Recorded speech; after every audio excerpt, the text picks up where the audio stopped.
সম্মানিত গাইজ, বসন্ত বাংলা টিভি এবং দৈনিক বাংলাদেশ সমাচার পত্রিকার পক্ষ থেকে আমি মোহাম্মদ জসিমউদ্দিন চৌধুরী আজ এসেছি জাতীয় তিন নেতার মাজার প্রাঙ্গণে। আপনারা জেনে থাকবেন, রাজধানী ঢাকার দয়াল চত্বরের কাছে অবস্থিত তিন নেতার মাজার বাংলাদেশের স্থাপত্য শিল্পের অন্যতম নিদর্শন। বাংলাদেশের জাতীয় তিন নেতা হোসেন শহীদ সোহরাওয়ার্দী, খাজা নাজিমউদ্দিন এবং এ.কে.এম ফজলুল হক এর সমাধির উপর 1963 সালে স্থপতি মাসুদ আহমদ ও এস.এ. জহিরুদ্দিনের নকশায় তিন নেতার মাজার স্থাপনাটি নির্মাণ করা হয়েছে। তিন নেতার মাজারের কাছেই রয়েছে হাইকোর্ট এবং শিশু একাডেমি। আপনারা জেনে থাকবেন, স্বাধীনতার পূর্ব সময়ে এই তিন মহান নেতাই তৎকালীন অবিভক্ত বাংলার মুখ্যমন্ত্রী হিসেবে নিযুক্ত ছিলেন। বাংলাদেশের মুক্তিযুদ্ধে এই তিন নেতার রাজনৈতিক চর্চার বিশেষ অবদান রয়েছে। বাংলার বা আখ্যাত শেরে বাংলায় এ.কে.এম ফজলুল হক ছিলেন অবিভক্ত বাংলার প্রধানমন্ত্রী। ফজলুল হক 1954 সালের পূর্ব পাকিস্তানের প্রধানমন্ত্রী নির্বাচিত হন। পরবর্তীতে পাকিস্তানের স্বরাষ্ট্রমন্ত্রী পূর্ব পাকিস্তানের গভর্নর হিসেবে দায়িত্ব পালন করেন। এছাড়া তিনি যুক্তফ্রন্ট গঠনে তার ভূমিকা ছিল অনস্বীকার্য।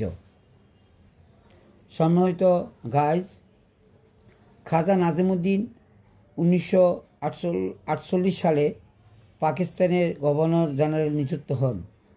1951 সালে তাকে পাকিস্তানের দ্বিতীয় প্রধানমন্ত্রী নির্বাচন করা হয়। হোসেন শহীদ সোহরাওয়ার্দী 1924 সালে কলকাতা পৌরসভার ডেপুটি মেয়র হন এবং খাজা নাজিমউদ্দিনের মন্ত্রিসভায় তিনি শ্রমমন্ত্রী নিযুক্ত ছিলেন। 1957 সাল পর্যন্ত পাকিস্তানের প্রধানমন্ত্রী ছিলেন হোসেন শহীদ সোহরাওয়ার্দী। সম্মানিত গাইজ, ইতিহাসের পাতায় আমরা শুনেছি এই তিন নেতার কথা।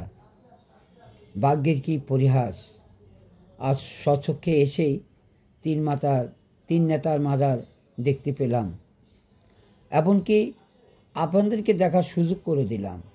যারা দূর দূরান্ত থেকে তিন নেতার নাম শুনেছেন, দেশ থেকেও শুনেছেন, আসার জন্য অনেক ইচ্ছে ছিল, দেখার জন্য ইচ্ছে ছিল, কিন্তু সময়ের কাল্পনে আসতে পারেননি, দেখতে পারেননি, আপনাদের বাচ্চাদেরকে দেখাতে পারেননি।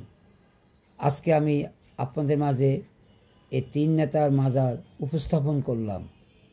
আমার বিশ্বাস আপনারা সবাই এই তিন নেতার মাজার দেখে আমাদের স্বাধীনতা, আমাদের মুক্তিযুদ্ধের কথা স্মরণ করে তাদের প্রতি শ্রদ্ধা নিবেদন করতে আর ভুল হবে না।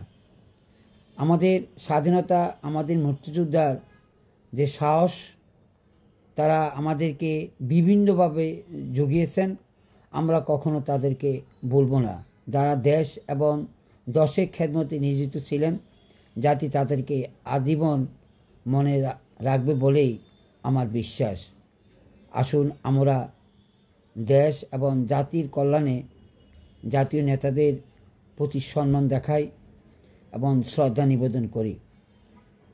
আজ আর নয়, বসন্ত বাংলা টিভি এবং দৈনিক বাংলাদেশ সংস্থার পক্ষ থেকে আমি জসিমউদ্দিন চৌধুরী, ঢাকা।